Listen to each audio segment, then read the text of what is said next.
Smacking, cracking, and watching. Follow me on Twitter. Subscribe.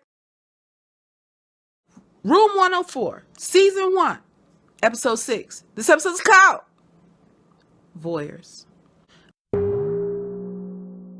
The first 6 episodes have took us on a roller coaster ride. They've had us laughing, frustrated, confused, teary-eyed, and even content. We've met Ralphie and Niche, the pizza boy / pimp, promoter, casting director, cult priest, Ralph. So much going on. It's been very interesting. It's a different type of show, but I like it. As far as the predictions, I don't know. I don't watch the trailers. I want it to be like in the 70s or the 80s. Come on with it, y'all. Start this episode off with a knock at the door. For the first 5 episodes, everyone has had a key. Or the episode starts off with someone already in the room. This time, the trip is over. The event is complete. People are already hitting the road, headed to the next destination, home, or wherever they're off to. We're with the cleaning staff, housekeeping. Cleaning cart enters into the room, and we see a lady. I'm like, okay, what's up, homie?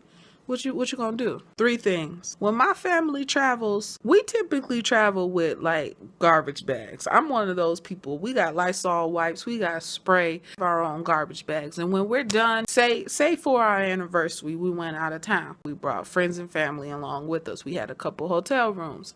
We had a large get together. And I'm talking about the turn up.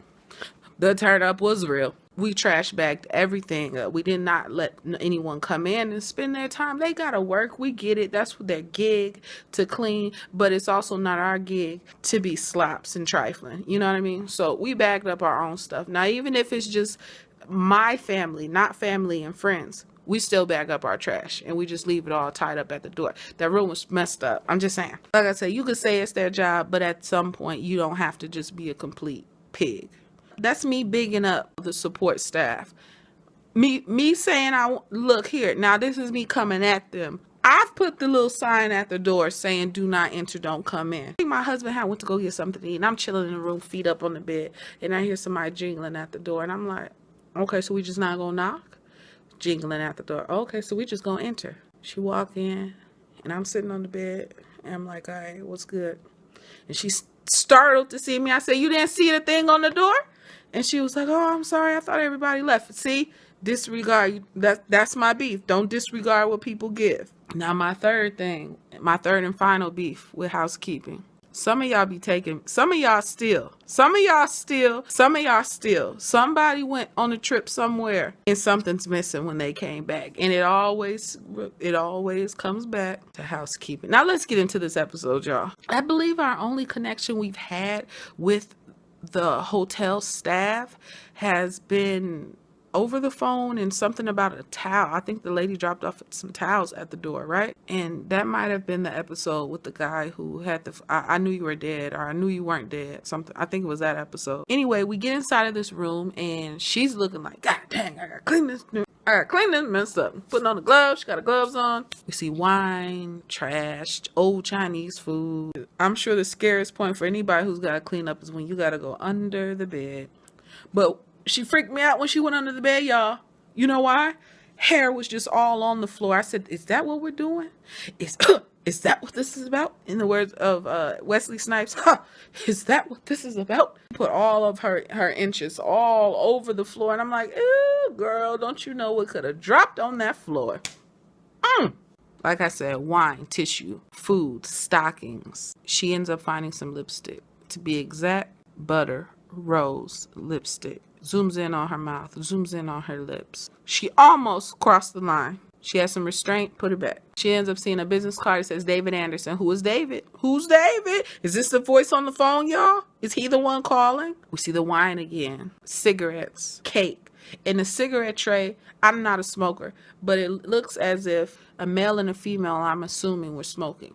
Because some of the cigarettes had lipstick, some did not, but they weren't even smashed, which is interesting. They were almost like strategically placed around that tray. Interesting. Had no regard to finishing what they went there for. Celebration, perhaps. She picks up the cigarette It was interesting for her to sniff what she sniffed it. Why on earth would she sniff it, you guys? Drop a comment below. And then the song drops. And the song was really interesting because it's kind of sort of talking about what's going on. The night, you know. Oh, baby, the night. And, you know, the lyrics were very interesting. She starts dancing with the cigarette. She locates this card and it's not opened. I wonder what happened. What happened the night prior as to why someone would be in the room. Someone gifted another person, but the card was left unopened. So there was an issue, obviously, that occurred. And two people possibly parted ways. Like I said, the birthday card's not open. She steams it. She went all, you don't want your parents to see your report card, and you put it over a lighter. You start steaming it a little bit to get it open, and then you can put it back type situation. I didn't do it, but I know someone who did. What happened next, y'all? Phone rings. The room phone, because there's no cell phones, I believe, at this point. The maid's face was like, I'm caught. Am I taking too long? How do they know? As if she just knew someone knew what she was up to. And the lights change. It goes from yellow to orange to red. This transition, it was very cool. Drop a comment below and let me know what you think the colors mean. The guy's on the phone and he's like, hey, pick up. I want to say in her head, she hung up the phone, but the guy's still talking. Best wishes. What's going on? This episode is not in the present. I'm here for it. I'm happy that there's this ugly, super ugly, out of date, out of style entertainment center with a microwave, a safe. Who actually uses the safe? If you use the safe, I can't. The TV, the floor model, old school knobs, bunny ears probably in the back. That TV, I don't even think it probably isn't color, but it's one of those you gotta go click, click, click to get to your station's TV. But I'm happy for that throwback episode. Thank you, Room 104. Y'all finally gave me what I requested. In her uniform, too. Her uniform. I don't even know if housekeeping people still wear dresses. I want to say she had a dress on with the apron. And most of them have on pants nowadays. So a cleaning lady who at this point, we don't know who the heck she is. She doesn't have a name. Picks up the card. And what did the card read, y'all? Let's read the card. Opens the envelope. Looks at the card. Happy birthday, beautiful. Even when all of this is long forgotten, you'll have a place in my heart. And what was so interesting about this scene, I had to watch that part twice to make sure I saw what I saw. The maid covers part of the letter, part of the card, the part that says, she covers with her dirty latex gloves, here in my heart. And that would just make it say, you'll always have a place here. She covers in my heart. So she's putting herself in someone else's shoes, and we know she's I don't want to say delusional at this point, but she's gonna take it there, and she understands that she can never be with this dude. You know, she can't be with that guy. But here in this room, that's what I think they were that's what I think they were talking about. What do y'all think? Drop a comment below. She pulls out in the back of the envelope, it's a bunch of old 20s, and that sealed the deal on the time frame that we're looking at. Like I said, the TV, the uniform, the vintage Jeffersons.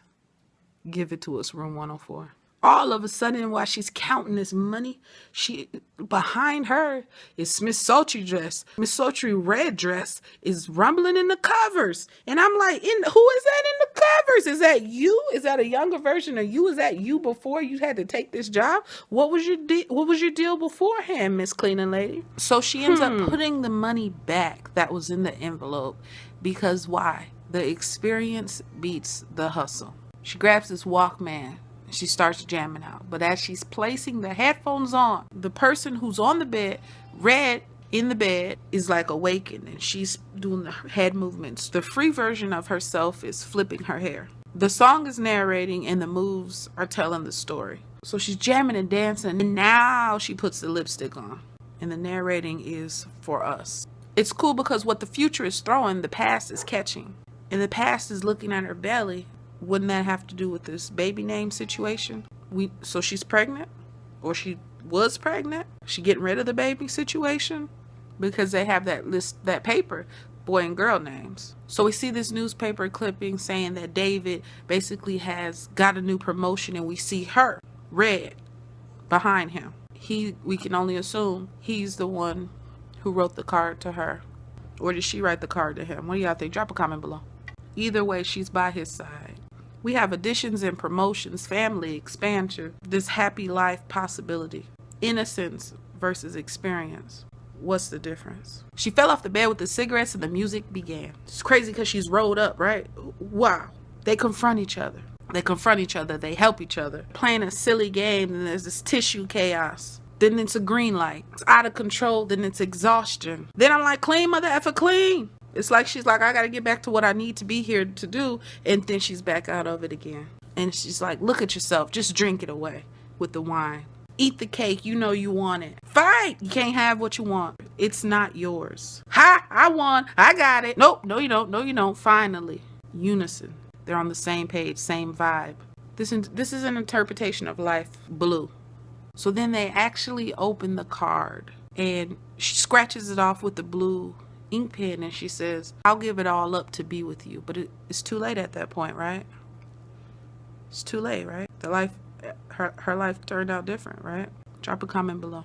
It was a beautiful scene when they were on the bed doing their dances. Black and blue, and it's flashing, and the lights are going off, and it's draining for them. Restless, it's flashing. Then the housekeeper stops. She starts undressing, and now she has a slip underneath her uniform. And she takes the stockings on, but she's not even putting the stockings on the way you would traditionally do it. She's putting it on her arms. She grabs the young version of herself in red. Red's flailing. You know, like, what's going on? I don't want this to happen. Help me, help me, help me. And she's like, calm down, calm down. And then they're moving together, supportive. She picks her up like a baby, lays her in the bed, tucks her in, brings her the cake, brings her some flowers. And remember earlier, something had fell underneath the bed and she didn't get it. So now she's under the bed, and as she goes under the bed springs are going, right? Now Red is the housekeeper in uniform, in the mirror. But the mirror's doing one thing and her body is doing another.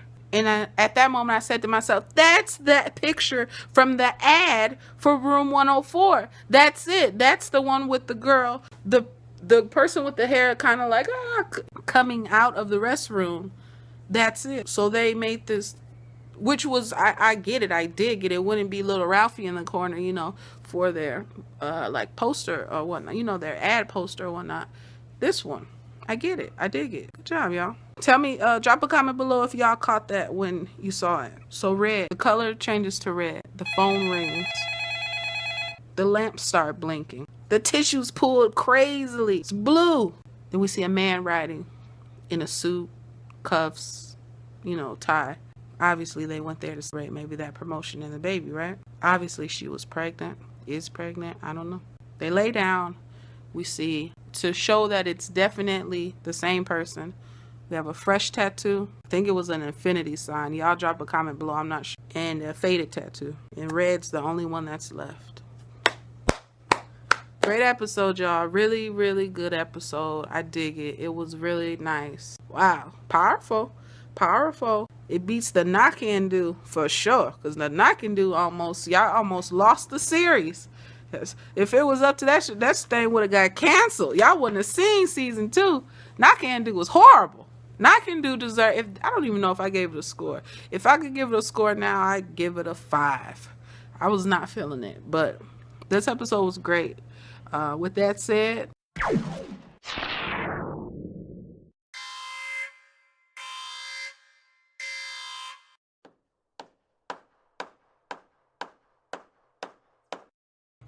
was it whack or was it memorable? It was definitely memorable. I will give this episode a 9.5. I enjoyed it. The housekeeper didn't have to say one word. The dancing, the interpretive dancing, I almost wanted to say praise dance at one point, spoke to us, for us, and we were able to receive it. I enjoyed it. I can't dance. I can't dance at all. I dance like Elaine from Seinfeld. That's how I dance. I can't do it. I'm just saying. However, I respected people's craft, and it was beautiful. It was really nice. Great episode. The song, like I said, the song did the narration for us. And man, room 104. How much money are they saving in production on this bad boy? Because, I mean, yeah, they were able to just shoot it all in one straight, situation. Good for them. Good for them. Like I said, I want to know what's up with room 103 and 105. They've got to hear this. And where was her supervisor? How long was she was in there for 30 minutes to get one room done? None of the other housekeepers went like, girl, Susie, girl, come on, let's go. We going to the second floor. Like, nothing. 204 is never going to get cleaned, evidently. I enjoyed this episode straight up. It was cool. Drop a comment below. Let me know what you think. Sorry it took a day later, but I'm not trying to give it to y'all $1 short. I keep it real all the time, right? Be blessed. Be a blessing to others. Drink water. Love your family. Love your friends even harder. Do what you do, but make sure you're true when you're doing it. All right? Until the next time. Do you smell? Peace.